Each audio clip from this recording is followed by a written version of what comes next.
والصلاة والسلام على سيد المرسلين وخاتم النبيين محمد وآله وصحبه ومن تبعهم بإحسان ودعا بدعوتهم إلى يوم الدين. أما بعد، فأعوذ بالله من الشيطان الرجيم. لقد كان لكم في رسول الله أسوة حسنة. وقال تعالى: وما آتاكم الرسول فخذوه وما نهاكم عنه فانتهوا. وقال عز وجل: قل اللهم مالك الملك تؤتي الملك من تشاء وتنزع الملك ممن تشاء وتعز من تشاء وتذل من تشاء بيدك الخير إنك على كل شيء قدير. وقال عز وجل: قل هو الله أحد الله الصمد. وقال رسول الله صلى الله تعالى عليه وآله وصحبه وسلم: أنا سيد ولد آدم ولا فخر، لواء الحمد بيدي يوم القيامة ولا فخر، آدم ومن سواه تحت لوائي يوم القيامة ولا فخر. وقال عليه الصلاة والسلام: إن الجنة حرمت على الأنبياء حتى أدخلها، وحرمت على الأمم كلها حتى تدخلها أمتي.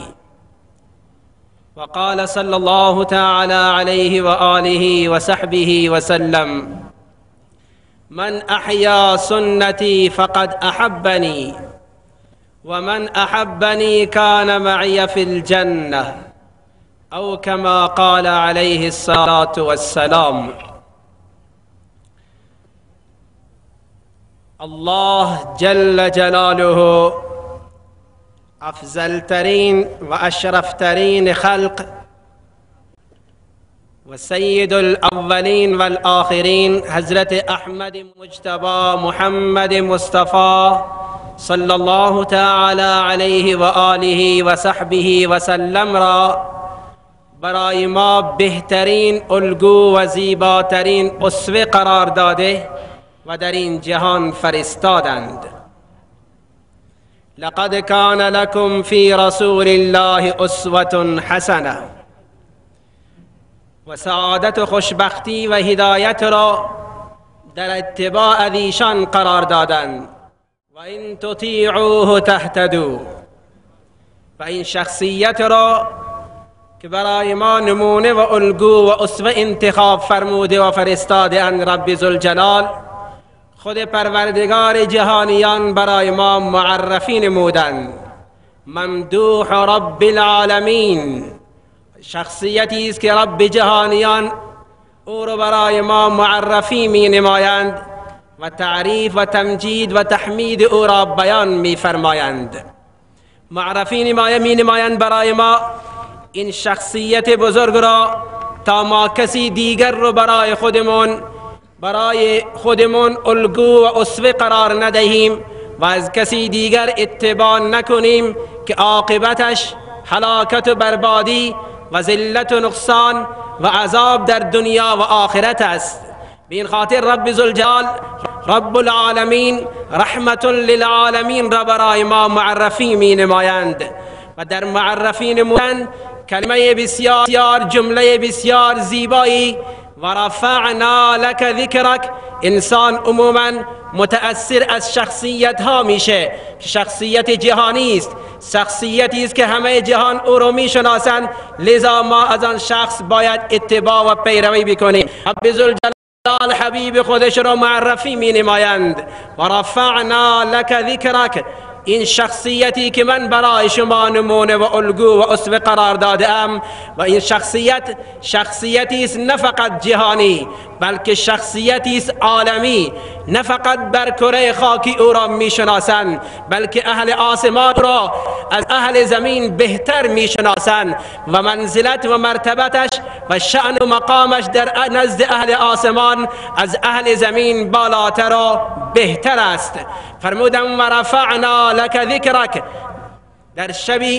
در شب زیارت پروردگار، در شب معراج که در این ماه مبارک رجب که ما در این ماه داریم ایام بسیار پربرکت ماه رجب را می گذرانیم و در این ماه با این جمع زیبای ختم بخاری و با این جمع روحانی و با این جمع ربانی پروردگار ما را توفیقی عنایت فرموده که چند لحظه با این جمع باشیم. جمعی که این جمع هر قدمش مبارک، جمعی که هر نگاهش نور معرفت دارد، جمعی که با دیدن چهرهایشان انسان به یاد الله جل جلاله می افته، جمعی که انسان گناهگار با دیدن این جمع و این سیماهای پر از نور تائب و توبه‌گر میشه و به رب ذوالجلال عهد و پیمان میبنده که بعد از این هرگز نافرمانی نخواهم کرد. جمعی که با دیدن چهره‌های اینها محبت رب ذوالجلال واجب میشه، وجبت محبتی للمتزاورین فیه. جمعی که با این جمع باعث میشه که انسان به محبت و دوستی رب ذوالجلال برسه، وجبت محبتی للمتجالسین فیه. جمعی که به خاطر پروردگار نشسته، جمعی که زمانی که قدم برداشتن و اراده و تصمیم گرفتن برای شرکت در ختم بخاری، هر قدمشون مبارک در مسیر که می اومدن ما صدای نمی شنیدیم صدای این مخلوقات رب ذوالجلال را، و اگر شما سروران می شنیدید این صدا را، هر حجر و مدر در مسیر به شما سلام می گفت، به شما مرحبا می گفت. در این مسیری که اومدید، در این جمع باصفا، در این محفل نورانی، هر ذره خاکی که در اینجا هست به شما مرحبا میگه. اگر اینها توانایی می داشتن، اگر این آهنها توانایی حرکت می داشتن، قدمهای شما رو می بوسیدن، و اگر این ذرات خاک و این فرشهایی که اینجا پهن هستند توانایی نطق و گویایی می داشتن، به شما مرحبا می گفتن و شما رو در آغوش می گرفتن، برای اینکه قدمهای شما رحمت رب ذوالجلال رو متوجه کرده. هر نفسی که شما اینجا میکشید، این نفسهایتون عطر محبت الهی را به جهانیان تقسیم میکنه. هر نگاهتون نور محبت الله جل جلاله را در جهان منتشر میکنه. هر نفستون ترشح نورش به جهانیان میرسه. حرکت زیبای قلبتون در این محفل فقط نور و پاش در بدنتون نمیکنه، بلکه هر حرکت قلبتون نور محبت الله جل جلاله را، ترشح نور معرفت الهی و انوارات رب ذوالجلال به جهان حاکم میشن و هر قلب انسان را به سوی پروردگار متوجه میکنن. درست ما اینجا نشسته ایم، ما در زاهدان قرار داریم، اما این مجلس ما و نور این جمع ما جهان رو داره متأثر میکنه. این امت عالمی است، این امت برای جهانیان اومده. هر عمل این امت برای تمام جهانیان تأثیر میذاره. الا تفعلوه تکن فتنة فی الارض و فساد کبیر. رب ذوالجلال خطاب به صحابه پیامبر میفرمایند اگر شما وظیفه‌ای که به شما دستور داده شده، احکامی که به شما دستور داده شده و آن وظیفه و احکام رو به جا نیارید، اثر شوم آن و اثر بد آن فقط به مکه نمیرسه. حالان که صحابه دارن فقط در مکه و مدینه زندگی میکنن، اما رب ذوالجلال اعلام میکنن که اثر اعمالتان به تمام جهان میرسه. در صورتی که شما به وظیفه خودتون عمل نکردید، اثرش چی میشه؟ تکن فتنة فی الارض، تمام زمین رو فتنه فرا میگیره، و فساد کبیر، بر تمام جهان فساد برپا میشه. اعمال این امت بر تمام کره خاکی اثر میذارن. ما در یک دهکده کوچک به نام کره خاکی داریم زندگی میکنیم، هر عملمون به تمام جهانیان اثر میذاره. همان گونه که کسی که در بغل ما نشسته اگر عطر زده از عطر آن ما استفاده می کنیم، بوی خوش آن به مشام ما میرسه و اگر ما در نزدیک کوره آتش بشینیم گرمی آتش ما رو اذیت و آزار میرسونه. مطمئن باشیم هر عمل نیک ما به تمام جهانیان تأثیر میذاره و هر عمل بد ما به تمام جهانیان تأثیر میذاره. بین خاطر در روایات داریم که بعضی از انسانها هستند که زمین الارض تبکی للانسان او تبکی علی الانسان، این زمین کره خاکی برای بعضی انسانها گریه میکنه از فراق جدایشون. چرا از من جدا شد؟ هر قدمش رحمت الهی سرازیر میکرد و برای بعضی انسانهای بدبخت این کره خاکی گریه میکنه پروردگارا این زودتر بردار از شرش، از نحسش که هر قدمی که به سوی گناه برمیداره و هر نگاهی که به معصیت پروردگار برداشته میشه قهر و غضب الهی سرازیر میشه و زمین هم زجر میبره و تمام جهان و تمام مخلوقات از آن دارن پریشان و از آن دارن زجر میبرن. این امت امتی است اجتماعی، هر عمل این امت به تمام جهان تأثیر میذاره. این جمع مبارک شما اینجا نشستید، ان الله و ملائکته، اهل آسمان رب ذوالجلال هم به شما مرحبا میگه، تمام ساکنان آسمان به شما مرحبا میگن. و من فی الارض، تمام ساکنان زمین، حتی النمل فی جحرها، مورچه ها در سوراخ هایشون، و الحوت فی البحر، ماهی ها در دریا هم همگی دارن برای شما دعا میکنن، همه دارن شما رو مرحبا میگن که از این نشستن خودتون، از این تجمع خودتون، از این مسافرت های طولانی خودتون، این همه مسافت ها رو طی کردید. دیشب با مهمانه های بودیم، دیروز صبح میفرمودن که ما بیش از 2000 کیلومتر مسافت طی کرده ایم و به اینجا رسیده ایم. بله این مسافت ها نه کیلومتر بلکه هر متری که شما این مسافت رو طی میکنید شما رو به الله نزدیک میکنه و این مسافت های شما، این نزدیک، این هرچه شما از دیارتون دورتر میشید با الله جل جلاله نزدیکتر میشید و این زحماتی که شما میکشید رحمات الهی رو سرازیر میکنه و سعادت و خوشبختی رو به سوی امت حضرت محمد مصطفی صلی الله علیه و سلم می آوره. بله عرض من این بود که رب ذوالجلال این شخصیت بزرگ رو برای ما معرفی نمودند. و رفعنا لک ذکرک، در شب معراج که در همین ماه بوده عرض کردند اللهم اتخذت ابراهیم خلیلا، پروردگارا ابراهیم برای خودت خلیل قرار دادی و موسی کلیما، موسی رو برای خودت کلیم قرار دادی و سخرت لسلیمان الریاح، برای سلیمان هوا رو مسخر کردی و علنت داود الحدید، برای داود آهن و نرم کردی و موم قرار دادی و احییت لعیسی الموتى، برای عیسی مرده ها رو زنده کردی علیهم الصلاة و التسلیم. فماذا جعلت لی، به من چه عطا کردی؟ جواب میاد اولیس قد اعطیتک افضل من ذلك كله، ای حبیبم از همه اینها به تو بهتر عطا کرده ام. آن چیست؟ الا ذکرت الا ذکرت، تا هر جایی که اسم من می درخشه، نام الله می درخشه، اسم تو ای حبیب من خواهد درخشید. و رفعنا لک ذکرک، اسم تو رو من بلند و بالا قرار دادم. در قرآن مجید اسم پیامبر را با اسم زیبای خودش رب ذوالجلال یک جا میاره. آمنو بالله، مسئله ایمانه. آمنو بالله، فقط ایمان به الله کافی نیست. آمنو بالله و رسوله، یؤمنون بالله و رسوله، اطیعوا الله و رسوله، یطیعون الله و رسوله، براءة من الله و رسوله، اذان من الله و رسوله، یؤذون الله و رسوله. اسم حبیبش را با اسم خودش در قرآن می درخشونه، بلکه اعلام برای جهانیان. هر کسی که ایمان میاره میخونه لا اله الا الله، ایمانش نزد پروردگار معتبر نیست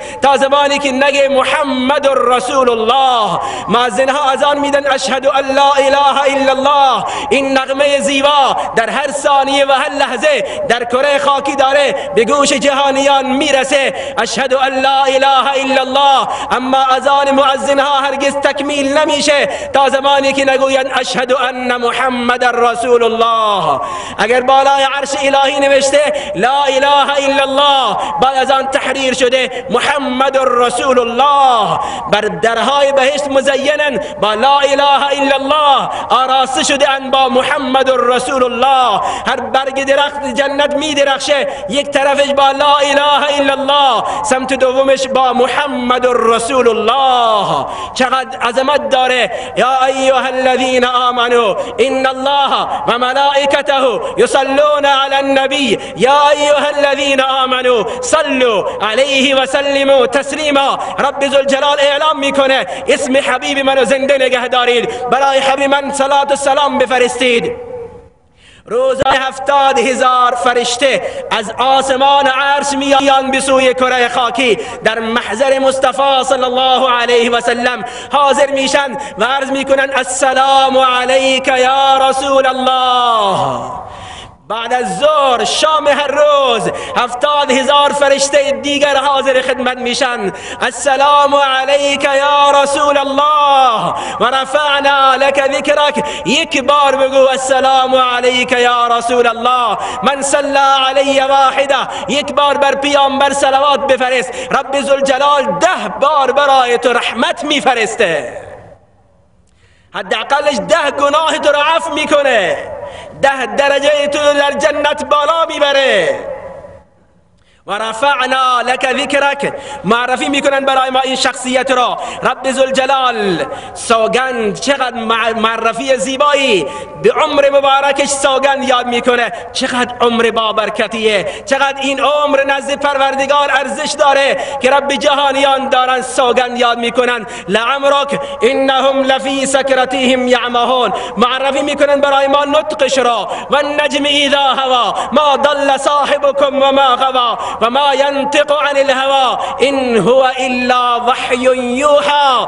گفتارش سراسر وحی الهیه و آنقدر عظمت داره گفتارش.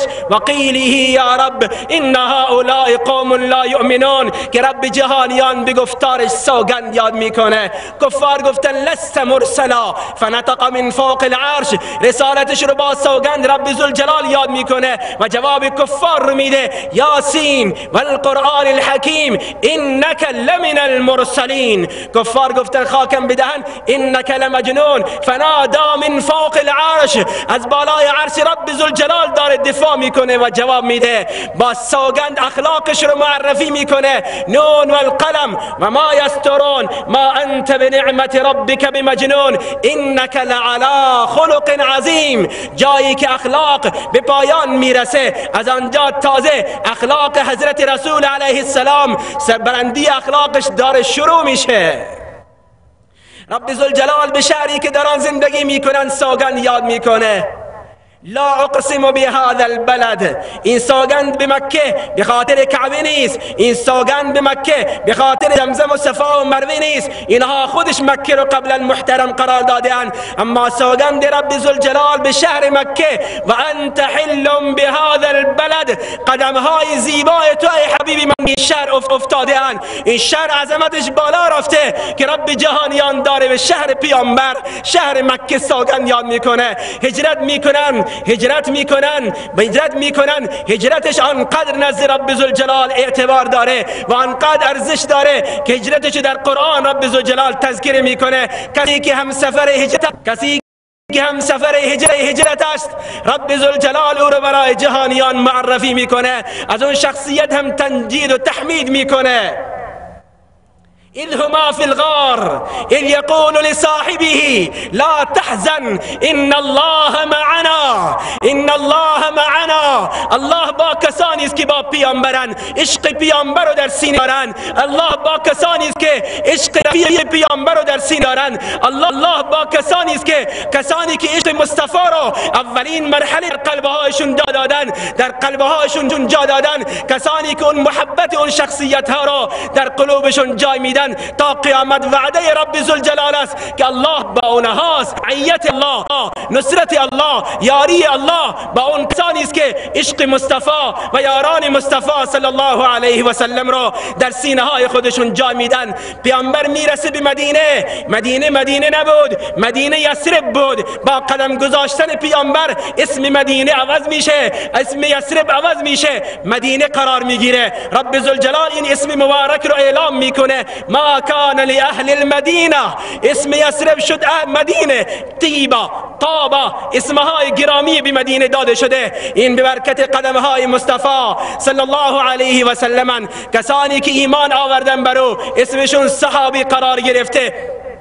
ازواج مطهراتش رو قرآن معرفی میکنه و ازواجه امهاتهم. این شخصیت برای من و تو ای مسلمان معرفی داره میشه و معرفی کننده رب ذوالجلاله، تا که من و تو فریب نخوریم، از سیرت مصطفی غافل نشیم و از زندگی او ما دور نشیم و این الگو و زیباترین اسوه را برای خودمون نمونه و الگو و اسوه قرار بدیم. مواظب باشیم دشمنانش را برای خودمون الگو قرار ندیم. این شخصیت بزرگ را رب ذوالجلال ازواج مطهرات، همسران گرامیش رو معرفی میکنه و ازواج امهاتهم، همسران گرامی پیامبر مادران مؤمنان هستند. هر کسی که تا قیامت ایمان میاره مادر او امهات المؤمنین، مادران او قرار گرفتند. اهل بیتش رو معرفی میکنه، انما یرید الله لیذهب عنکم الرجس اهل البیت و یطهرکم تطهیرا. معرفی میکنه صفات اهل بیتش رو، و یطعمون الطعام على حبه مسكينا ويتيما واسيرا انما نطعمكم لوجه الله لا نريد منكم جزاء ولا شكورا. معرفی میکنه تا ما بهتر بشناسیم این شخصیت رو، شاگردانش رو معرفی میکنه. رجال، جوان مرد، رجال لا تلهیهم تجارة ولا بیع عن ذکر الله و اقام الصلاة و ایتاء الزکاة یخافون یوما تتقلب فیه القلوب والابصار. عباداتشون، ترسشون از قیامت. معرفی میکنه محمد رسول الله والذین معه اشداء علی الكفار. اخلاقشون رحما بینهم. عباداتشون تراهم رکعا سجدا. اخلاصشون یبتغون فضلا من الله و رضوانا. زیبایی چهرهایشون سیماهم فی وجوههم من اثر السجود ذلك مثلهم فی التورات. انسانها حبیب منو بشناسید، انسانها قدر مصطفی رو بشناسید. این شخصیت و الگو رو برای خودتون الگو قرار بدهید. آنچنان شخصیت بزرگی است که نه خودش معرفی شده بلکه شاگردانش معرفی شدن و این معرفی نه فقط در قرآن انجام گرفته. ذالک مثلهم فی التوراة و مثلهم فی الانجیل. در تورات، در انجیل، قبل از اینکه در جهان بیان رب ذوالجلال داره اونها را معرفی میکنه و پیامبر فرمودن رب ذوالجلال همان گونه که انبیا را از بنی نوع آدم انتخاب فرموده و گلچین فرمودن، صحابه منو از میان تمام اولاد آدم برای صحابی بودن من انتخاب فرمودند. شاگردانش چنان شخصیتی هستند که رب ذوالجلال معرفی میکنه. رجال صدقوا ما عاهد الله علیه، صدقوا ما عاهد الله علیه. رب ذوالجلال میگه آن پیمانی رو که با من الله بستن وفا کردن، به آن پیمان و عهدشون و آن میثاقشون وفا کردن. فمنهم من قضا نحبه، بعضی ها جانشون رو تقدیم کردن و منهم من ینتظر، بقیه منتظرن که جان به جان آفرین تقدیم بکنن. والسابقون الاولون من المهاجرین والانصار والذین اتبعوهم باحسان رضی الله عنهم ورضوا عنه واعد لهم جنات لقد رضی الله عن المؤمنین. این اعلام و مژده رضایت رب ذوالجلال برای صحابه پیامبر که در دنیا انجام گرفت، آن نعمتی است که برای اهل بهشت بعد از اتمام بقیه نعمتها، زمانی که پروردگار اهل بهشت رو به بهشت میبرند و به تمام نعمتهای بهشت میرسند و بهره میبرند، رب ذوالجلال میپرسه آیا به شما نعمتی دیگر عطا بکنم؟ ربنا قد بیضت وجوهنا، پروردگارا چهره‌های ما رو درخشاندی، از تمام نعمت‌ها ما رو عطا کردی، از این نعمتی دیگر بزرگتر هم وجود داره؟ رب ذوالجلال ارشاد می‌فرماند بله، نعمتی بزرگتر هم وجود داره و آن رضایت و خوشنودی من است. اليوم احللت عليكم رضواني فلا اسخط بعده ابدا. این آخرین اعلام رضایت برای اهل بهشت، بزرگترین و آخرین نعمت بهشت در بهشت. اما رب ذوالجلال به صحابه پیامبر این مژده و نعمت رو در همین جهان عطا فرمود. اما اگر رب ذوالجلال زیباتر با یک واژه قشنگتر حبیبش رو معرفی میکنه، و اما به نعمت ربک فحدث، و اما به نعمت ربک فحدث، من خودم معرفی کردم، بقیه انسان ها اجازه ندارن که خودشون رو تعریف کنن، از خودشون تمجید و تحمید بکنن. اما ای حبیب من خودت معرفی کن. و اما به نعمت ربک فحدث، بعد از آن پیامبر خودشون رو دارن معرفی میکنن، انا سید ولد آدم ولا فخر، من سردار تمام اولاد آدم هستم. اینو برای فخر نمیگم، ربم به من دستور داده که خودت معرفی کن. لواء الحمد بیدی یوم القیامه ولا فخر، پرچم حمد روز قیامت در دست منه.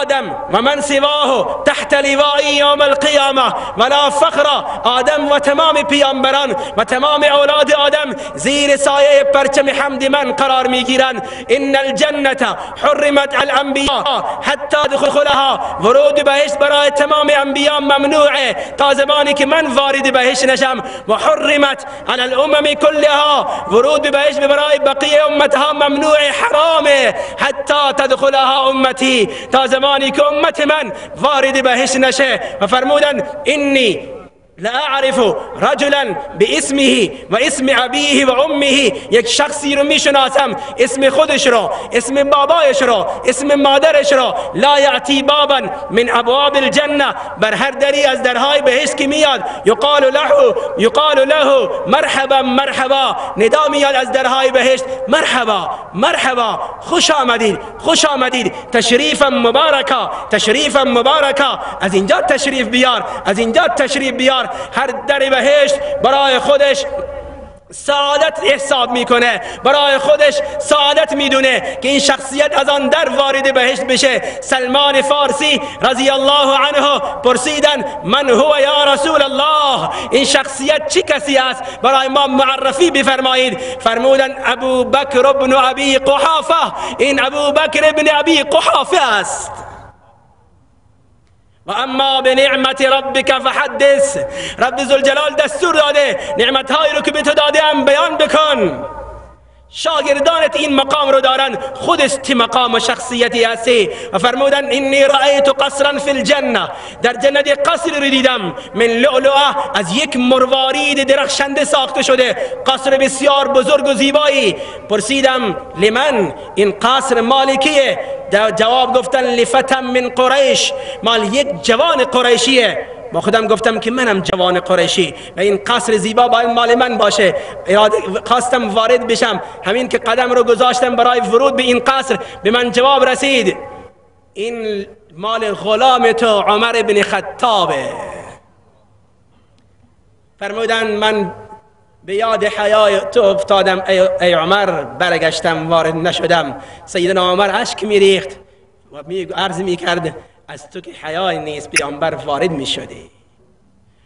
به عثمان گفتن به امر پروردگار ما ینطق عن الهوا، پیامبر از خودش نمیگن، رب ذوالجلال دستور داده بگو به جهانیان تا که بشناسن شاگردانت را و بهتر بشناسن از شخصیت خودت را. لکل نبی رفیق فی الجنه، برای هر پیامبری رفیقی در بهشت است. و رفیقی فیها عثمان بن عفان، و رفیق من در جنت عثمان بن عفان.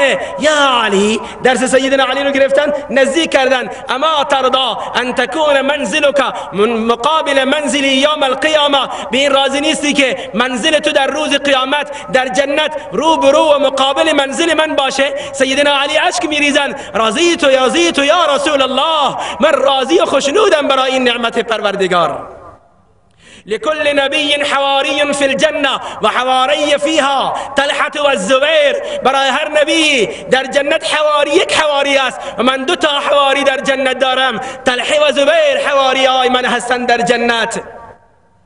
و اما بنعمت ربک فحدث. اما مهر اختتام شأن نبوت را رب ذوالجلال چنین بیان میکنند و سیرت پیامبر را و این شخصیت را برای ما چنین معرفی میکنند تا که از کسی دیگر اتباع نکنیم. وللآخرة خیر لک من الاولی. ای حبیبی من، هر لحظه بعدی از لحظه قبلی برای تو بهتره. دیروز پیامبر ما نزد رب ذوالجلال چه مقام و چه مرتبت، چه تقربی داشتن، امروز مقربترن، محبوبترن. چه مقامی قبل از 1400 سال داشتن، چه مقامی قبل از 1400 سال داشتن. مقامشون قبل از 1400 سال رب ذوالجلال معرفی میکنه. ثم دنا فتدلا فکان قاب قوسین او ادنا. مقامی که هیچ بشری به آنجا نرسیده، هیچ مخلوقی به آنجا نرسیده، هیچ فرشته‌ای به آنجا نرسیده و نخواهد رسید. اما آن مقام، آن تقرب روز به روز داره بیشتر میشه. از دیروز امروز پیامبرمون نزد رب ذوالجلال محبوب ترن و فردا محبوب تر خواهد شد. از دیروز زیبایی پیامبرمون امروز بیشتر شده و فردا زیبایی پیامبرمون، قشنگیش، حسن صورتش فردا بیشتر خواهد شد. از هر صفت دیروز شخصیت و مقام و رتبه پیامبر ما چقدر بود، امروز بالاتر رفته. وللآخرة خیر لک من الاولی. فردا بیشتر خواهد شد. اما یک معرفی بسیار قشنگتر، تا ما فریب نخوریم، شخصیتی دیگر رو برای خودمون الگو قرار ندهیم. پیامبرمون برای ما مهربان ترین مهربانان، دلسوزترین دلسوزها، شفیق ترین مشفقا. لقد جاءكم رسول من انفسكم عزيز عليه ما عنتم حريص عليكم بالمؤمنين رؤوف رحیم. چقدر زیبا رب ذوالجلال داره معرفی میکنه. این تحرص على هداهم. این پیامبر برای شما آنچنان دلسوز است، آنچه که برای شما مشقته آن بر پیامبر رب ذوالجلال گران میگذره. این درباره تمام انسان هاست.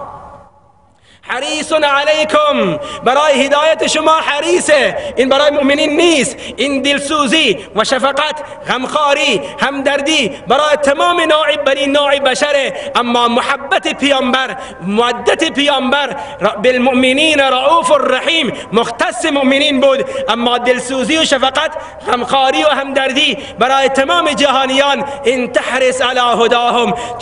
چقدر حریص بود، چقدر برای انسانها دلسوز بود، چقدر غمخوار جامعه بشریت بود. به ما دستور داده شده و این تطیعوه تهتدوا، و این تطیعوه تهتدوا. اگر هدایت رو میخواهیم، اگر سعادت رو میخواهیم، بیاییم از حبیب پیامبر، از حبیب رب ذوالجلال و از پیامبرمون اتباع بکنیم. همان گونه که پیامبرمون دلسوز بود، ما هم برای جهانیان دلسوز باشیم و قدر این حبیبمون را و قدر این پیامبر رب ذوالجلال را بشناسیم که چقدر دلسوز بوده. و این دلسوزی را میتونیم از سیرت مبارکش معرفی بکنیم.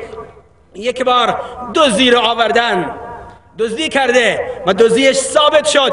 پیامبر دستور دادن که دستش رو قطع کنید.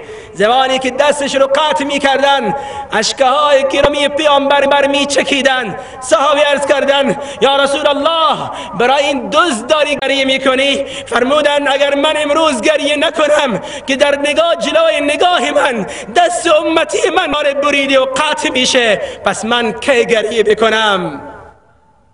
فرمودن چرا دستور دادی؟ فرمودن بده آن حاکم، نزد الله خیلی بیارزش آن حاکم و آن فرمان روا که احکام الهی را به جان نیاره. من به خاطر دستور رب ذوالجلال حدود الهی و امر الهی را به جا میارم، اما از بریده شدن قطع شدن دست امتی من دلم میسوزه و تعبیر آن را قطرهای اشک من دارن میکنن. آنچنان دلسوز بود و شفیق و مهربان بود، غمخوار بود برای همه جهانیان. پیامبر ما بلکه برای یک پسر یهودی، نوجوان یهودی در محضر پیامبر می اومد. فرمودن چند روزی که آن جوان یهودی دیده نمیشه. صحابه عرض کردن که بیماره. فرمودن بریم برای عادتش. زمانی که تشریف آوردن، آخرین لمحات زندگیش بودن. آخرین نفسهای زندگیش بودن. پیامبر او رو دعوت به اسلام دادن، دعوت به کلمه لا اله الا الله دادن. آن پسر جوان یهودی به طرف باباش نگاه میکرد که بابا چه کار کنم، دعوت پیامبر رو بپذیرم یا نه؟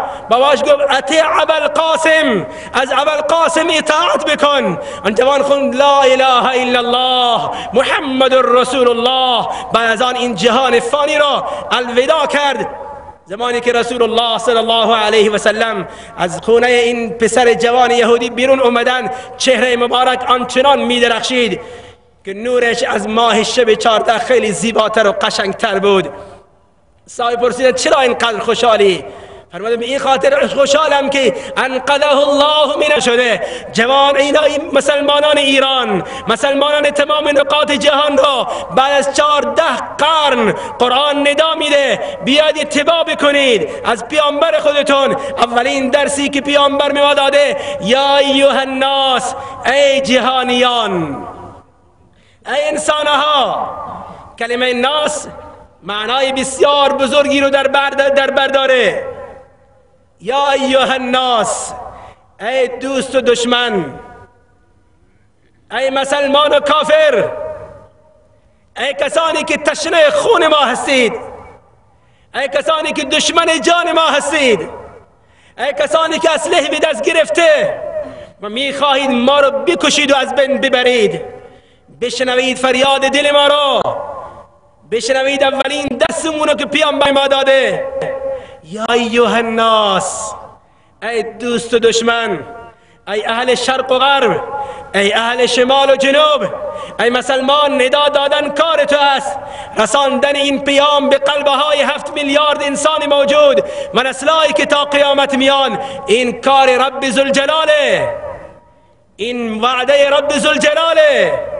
به این امت اولین درسشه که یا ایها الناس بگه، خودش مسئول جهانیان بدونه. برای نجات جهانیان این امت اومده.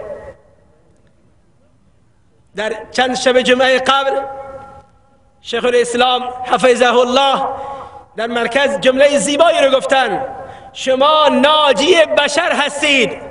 هر فرد امت رسول الله صلی الله علیه و آله و صحبه و سلم برای نجات تمام جهانیان اومده، برای نجات دشمنانش از آتش جهنم اومده، برای نجات شرق و غرب از آتش جهنم اومده. هر جوان غیوری که در جمع بخاری اومده و هر سفید ریش محترمی که در این جمع مبارک اومده، این نغمه زیبا و این درس رو دوباره تکرار بکنه و به گوش دل هر مسلمان برسانه که ما برای نجات اروپا اومده ایم، ما برای نجات امریکا اومده ایم، ما برای نجات یهودی ها اومده ایم، ما برای نجات اسرائیلی ها اومده ایم، ما برای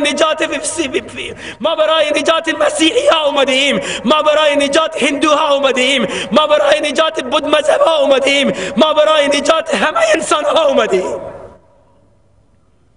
هدف زندگی ما نجات بشره. ما ناجی بشریم. یا ایها الناس، این تعبیر را بیاییم از پیامبرمون بپرسیم، سیرت گرامیش رو ورق بزنیم. در مکه مکرمه جوانی بسیار زیبا با سیرتی بسیار قشنگ با زلفهای بسیار درخشان داره قدم برمی داره و جلو میره، به مردم میگه یا ایها الناس قولوا لا اله الا الله تفلحوا. پشت سرش یک انسانی داره سنگ پرتاب میکنه. عیسی هنوز ایمان نآورده. کسی که این واقعه رو داره تعریف میکنه میگه من پرسیدم چه کسی است؟ اون به من جواب دادن کسی که جلو داره میره این محمد مصطفی صلی الله علیه و سلم، کسی که پشت سر این عمویش ابو لهب داره سنگ پرتاب میکنه. برای نجات بشر و برای نجات من و تو چه زحماتی رو کشیدن. هر انسانی بزرگترین چیز نزد خودش و محترمترین چیز عزت و آبروشه. پیامبر عزت و آبروش در خطر گذاشتن. صادق الامین بود. زمانی که برای نجات من و تو قدم برداشت، ساحر کذاب گفته شد.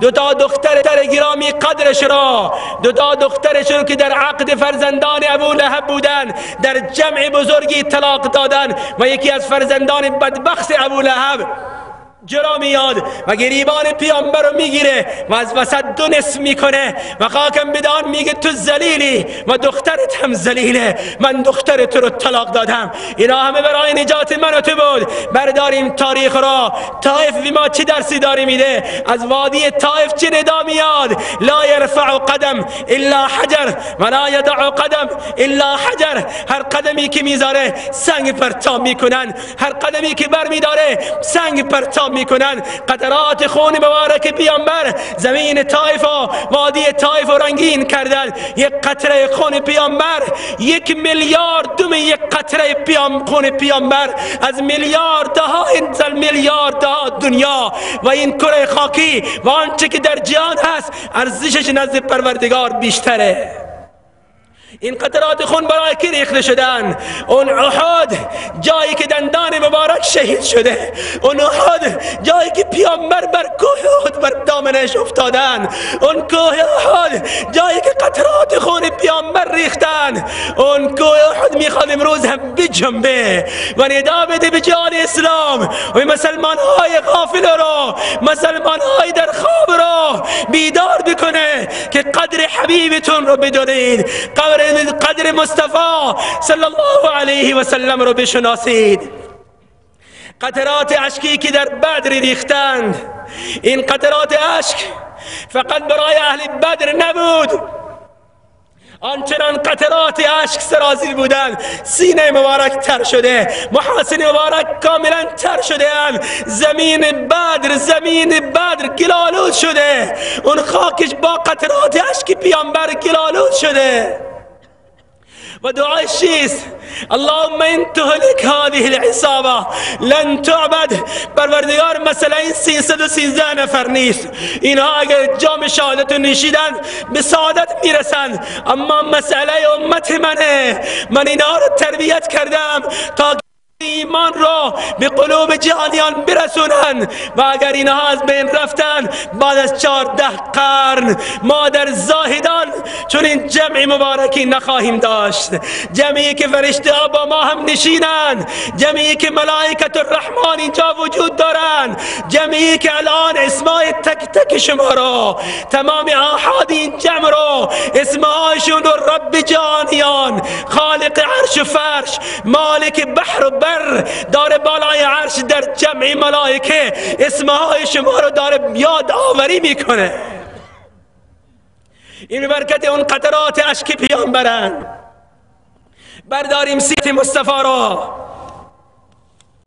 به ما چه تعلیم اشک میریزه، دعا میکنه اللهم زد امتی، پروردگار از ثواب امت منو اضافه کن، امت من ضعیفه ناتوانه. آیه نازل میشه من جاء بالحسنه فهو 10 امثالها. امت تو یک عمل نیک انجام بده من بهش 10 برابر اجر و ثواب میدم. اما پیامبر ما چقدر مهربانه برایمون. اللهم زد امتی، پروردگار هنوز ثواب امت منو اضافه کن. آیه میاد من ذا الذی یقرض الله قرضا حسنا فیضاعفه له اضعافا کثیرا. من ثواب نیکی های امت تو رو اضافه میکنم، چند برابر میکنم. اما حبیب رب العالمین هنوز دعا میکنه اللهم زد امتی، پروردگارا ثواب امت منو هنوز اضافه کن، اینا ضعیف و ناتوانن. آیه نازل میشه مثل الذين ينفقون اموالهم في سبيل الله كمثل حبه انبتت 7 سنابل في كل سنبله 100 حبه. یک نیکی، یک صدقه را پروردگار 700 برابر میکنه. اما حبیب رب العالمین دلسوز ما، شفیق برای ما، رؤوف و رحیم برای ما دعا میکنه اللهم زد امتی، هنوز ثواب امت منو اضافه کن. پروردگار آیه نازل میکنن انما یوفی الصابرون اجرهم بغیر حساب. 10 را 700 را تعداد رو بذار، من به امت تو بی حساب اجر و ثواب عطا میکنم. ولی حبیب رب العالمینه چقدر ما رو دوست داشت. یک بار ام المؤمنین عایشه صدیقه رضی الله تعالی عنها، مادر همه مؤمنان، میفرمایند که پیامبر وارد منزل شدند دیدم در چهره مبارک اثر شادی و خوشیه. از این فرصت استفاده کردم. یا رسول الله ادعو الله علی، برای من دعا کن. فرمودند اللهم اغفر لعائشة ما تقدمت من ذنبها و ما تأخرت و ما اسرت و ما اعلنت. پروردگارا از گناهان عایشه درگذر کن، آنچه که قبلا انجام داده، آنچه که بعدا اگر انجام بده، و آنچه که آشکارا انجام داده و آنچه که در پنهان از او سرزد شده، همه را عفو بفرما. میفرمایند آنچنان خوشحال شدم، مادرمون میگه من از شادی و خوشی خودمو در آغوش پیامبر انداختم. پیامبر فرمودن اینقدر خوشحالی؟ عرض کردن چرا خوشحال نشم؟ برای من پیامبر دعا کرده و این چنین دعای زیبایی کرده. رسول الله صلی الله علیه و سلم ارشاد فرمودن یا عایشه، ای عایشه این دعای منه، انها لدعایی لامتی دبر کل صلات. این دعا رو من برای امت خودم بعد از هر نماز میگویم و میخوانم. برای من و شما مادریمون از پیامبر میخواد و یک بار براش دعا میکنه، ما شما که نخواستیم و پیامبر برای ما بعد از هر نماز این دعای بابرکت رو داره میکنه. چقدر شفیق بود برای ما، چقدر دلسوز بود برای ما. برداریم صفحات تاریخ را، به ما درس میدن چقدر شفیق بودن، عزیزان خودش را برای ما فدا کردن. عایشه میفرمایند که خوشحال ترین روز پیامبر روز فتح خیبر، زمانی که جعفر بن ابی طالب پسر عمویش اومدن، آنچنان پیامبر خوشحال بود که میفرمودن نمیدونم که من از فتح خیبر خوشحال ترم یا از اومدن جعفر بن ابی طالب خوشحال ترم. جعفر هجرت کرده بود به سوی حبشه و نور اسلام رو اونجا منتشر کرده بود، به مدینه رسیده و به مدینه زمانی رسید که پیامبر در خیبر بودن. بعد از آن چند ماهی نگذشته بود که در مدینه بودن. پیامبر جعفر رضی الله عنه را میفرستند به طرف موته و در موته پیامبر در مسجد نشستن و جعفر و لشکر داره اونجا جهاد میکنه. یک بار رنگ پیامبر تغییر کرد، چهره مبارک آثار غم ظاهر شدند. فرمودند که دست راست جعفر رو قطع کردند، اما جعفر پرچم در دست چپش قرار داده. بعد چند لحظه فرمودن دست چپ جعفر رو هم قطع کردن و پیامبر باز هم جعفر نمیذاره پرچم اسلام به زمین بیفته. چند لحظه نگذشت فرمودن جعفر رو از وسط دو نصف کردم و جام شهادت رو نوشید و اشکای پیامبر جاری هستن. از اون طرف جبریل میاد برای تسلای پیامبر، پروردگار به پسر عموی تو عوض این دوتا دسته هایش دوتا پر داره، تطیر فی الجنت حیث یشا، در جنت داره پرواز میکنه، میپره. به خاطر به جعفر رضی الله عنه میگویند جعفر طیار. بله پیامبر برای ما چه عزیزانی رو از دست داده، اینا همه برای نجات من و تو بودن. حمزه رضی الله عنه جام شهادت می نوشه به خاطر من و تو. عرض من این بود که پیامبر به ما درس دادن یا ایها الناس، اولین درس پیامبره. ای جهانیان، امروز ما آید سرزمین دل خودمون را نگاهی بیندازیم، برای جهانیان دلسوزی و شفقت و غمخواری و همدردی خبری نیست در دلمون. چی جای جهانیان ما از مسلمان هم بیغم شدیم، ما قطره اشکی برای جهان اسلام هم نمیریزیم، از چشمان خشک ما یک قطره اشک برای مسلمان ها هم نمیچکه. پیامبر ما برای همه مهربان بودن، برای همه شفیق و دلسوز بودن. چگونه انسانها را به سوی هدایت آوردن و چگونه دشمنان خونین خودش را به سوی اسلام مشرف به اسلام کردن. خالد، همه میشناسند خالد را، خالد بن ولید رضی الله عنه قبل از اینکه رضی الله عنه بشه در مقابل اسلام ایستاده بود، در مقابل پیامبر شمشیر میکشید، اما پیامبر دلسوز برای خالد هم. روزی فرمودن من نمیدونم که خالد چرا به سوی اسلام نمیاد، با وصف این که یک انسان دانشمنده.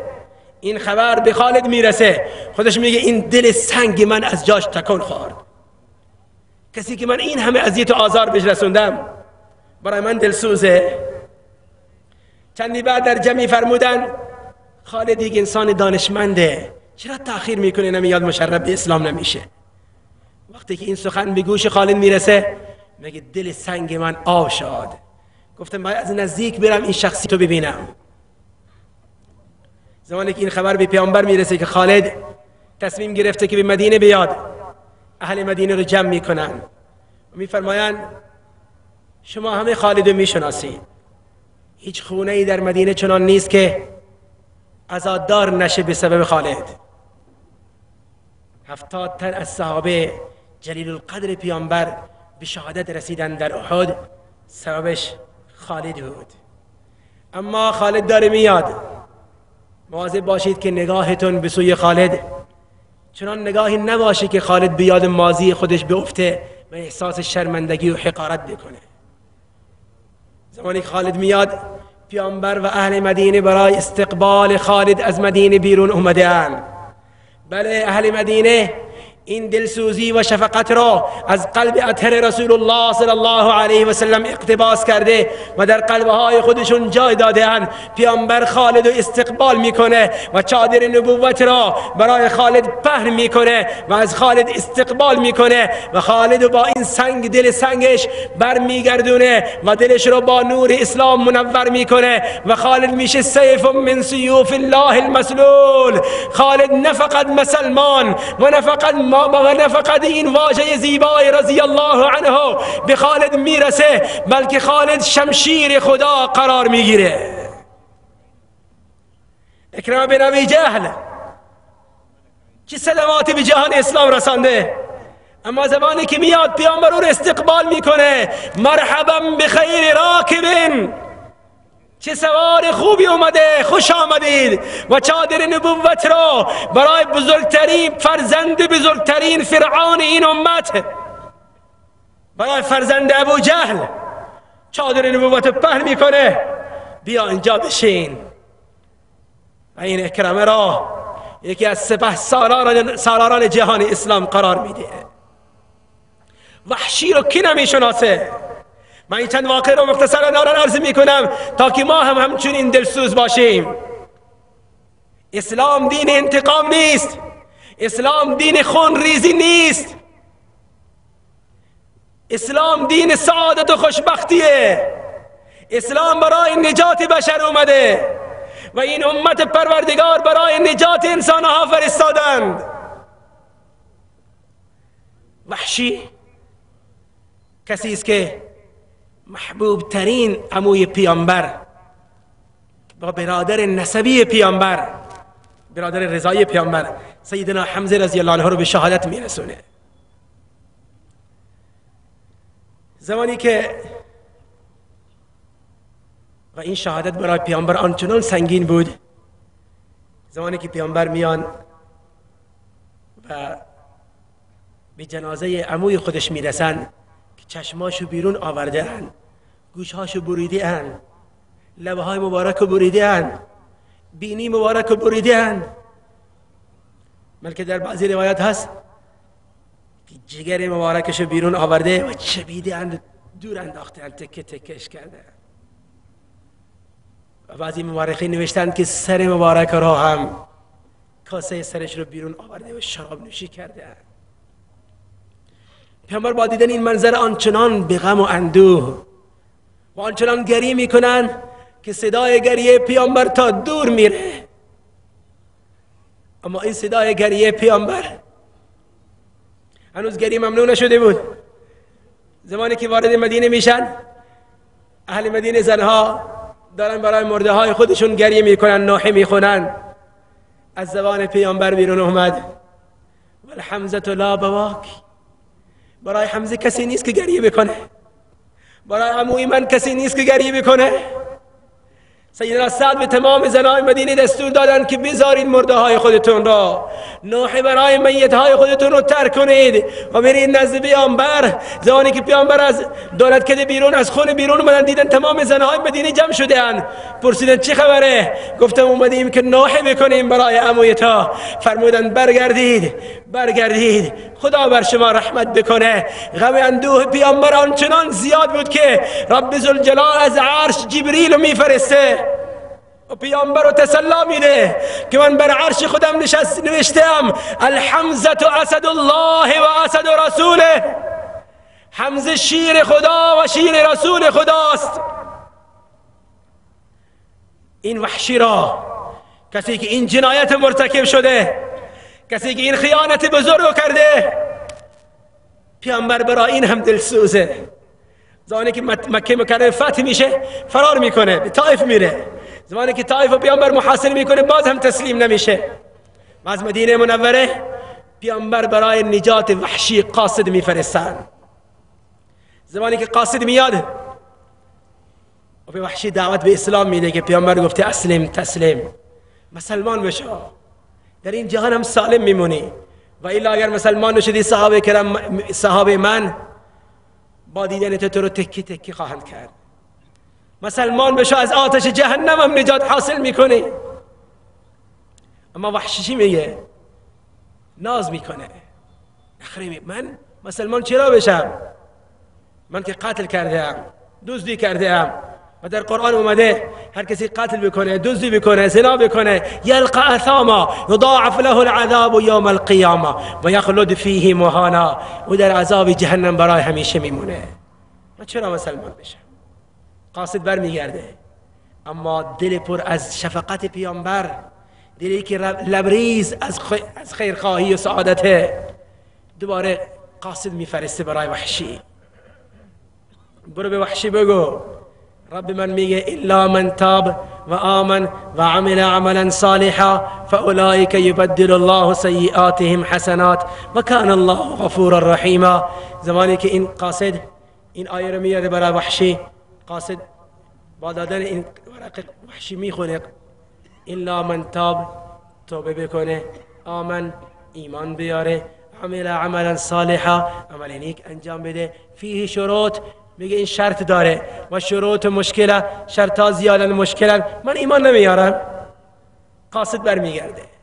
اما باز هم پیامبر اینها درسن برای این امت که چنان برای جهانیان دلسوز باشید. باز هم پیامبر میفرسته قاصدا، ان الله لا یغفر ان یشرک به و یغفر ما دون ذلك لمن یشاء. ای وحشی، پروردگار غیر از شرک هر چی رو بخواد برای هر کس بخواد او رو میبخشه، همه رو میبخشه. وقتی که وحشی میبینه میگه نه، لمن یشاء، این شرط مشیته، یعنی اگر الله بخواد میبخشه. من نمیدونم الله میخواد منو ببخشه یا نمیخواد. قاصد برمیگرده و باز هم شفیق و مهربان و دلسوز میفرسته قاصد را.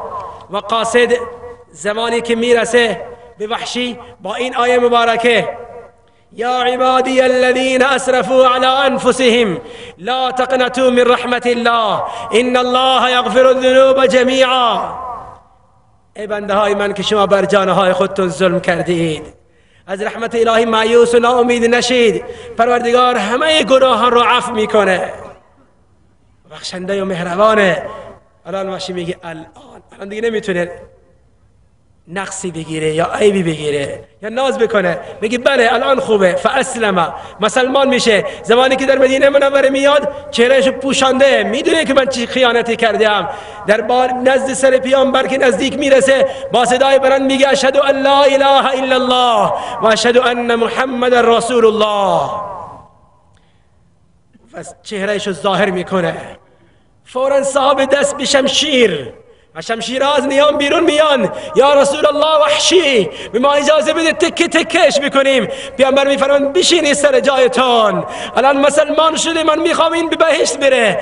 وحشی بشین تعریف کن پیامبر عمو منو چگونه شهید کردی. زمانی که وحشی تعریف میکنه و قطرات اشک از چشمان گرامی پیامبر سرازیرند و آخر پیامبر فرمودن ای وحشی من است فقط اینو میخوام جلوی من نشینی، از مشکات نبوت من استفاده بکن، صدای منو بشنو، اما جلوی نگاه من نشین، مبادا از دل من بددعای بیرون بیاد و تو هلاک برباد بشی. من که سعادت و خوشبختی تو رو میخوام. برای بزرگترین شفیق برای جهانیان، بزرگترین مهربان و دلسوز برای جهانیان به ما درس دلسوزی و شفقت داده. اولین درس یا ایها الناس قولوا لا اله الا الله تفلحوا.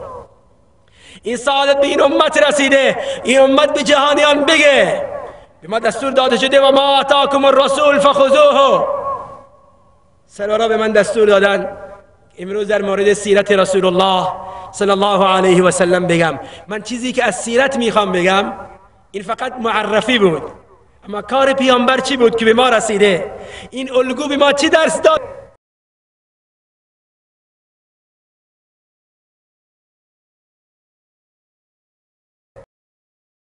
اولین درس و مهمترین درس این الگو برای ما، این میخوام در چند لحظه فقط بیان بکنم که وقت به پایان رسیده. اولین درس، یا ایها الناس قولوا لا اله الا الله تفلحوا. نغمه زیبای توحید را به گوش دل جانیان رساندن. قل اللهم مالک الملک. بگه هر فرد امت بگه این کلمه واژه زیبای قل که برای پیامبره به هر فرد این امت خطاب شده، به هر جوان و سفید ریش محترم خطاب شده، به هر کسی که در جمع بخاری شریف تشریف آورده این نغمه رو به گوش جانیان برسونه که اللهم مالک الملک. ای جانیان شهنشاه الله ہے، شاه شاهان الله ہے. تؤتی الملک من تشاء. شاهان رو شاه میکنه الله. و تنزع الملک ممن تشاء. شاهان رو گدا میکنه الله. حکومت به الله میده و حکومت از حکام الله میگیره. و تعز من تشاء. عزت الله میده. و تذل من تشاء. و دشمنان نافرمانان رو به گودال ذلت الله میاندازه. الله وحده لا شریک. قل هو الله احد. الله احد. کارساز فقط یک الله. مشکل گشا فقط یک الله. حلال مشکلات فقط یک الله. دوا کننده تمام دردها فقط یک الله. آمر کل جهان فقط یک الله. حاکم کل جهان فقط یک الله. خالق کل جهان فقط یک الله احد. مالک کل جهان فقط یک الله. فرمان روای کل جهان فقط یک الله. انسان ها سعادت و خوشبختی فقط در اختیار یک الله جل جلاله است. از بت‌های غیر الله نمیشه. از بت مال و سرمایه هیچی نمیشه. این بت بسیار بزرگ که امروز همه جهان را به فتنه و آشوب کشانده و فساد در جهان برپا کرده، از بت مال و سرمایه هیچی نمیشه. الله احد وحده لا شریک. الله برای اینکه انسانها رو سعادتمند و خوشبخت بکنه شریک نداره. مال و ثروت شریک با الله نیستن، فقط از الله میشه. این بزرگترین وظیفه و بزرگترین سعادت و سربلندی است که پروردگار به ما داده. همه جهانیان رو به سوی الله فرا بخوانیم. وقتی که شما به سوی الله اومدید آنچه که شما میخواهید الله به شما عطا میکنه. انسان امروز بشر تشنه محبته. ان الذين آمنوا وعملوا الصالحات سيجعل لهم الرحمن ودا.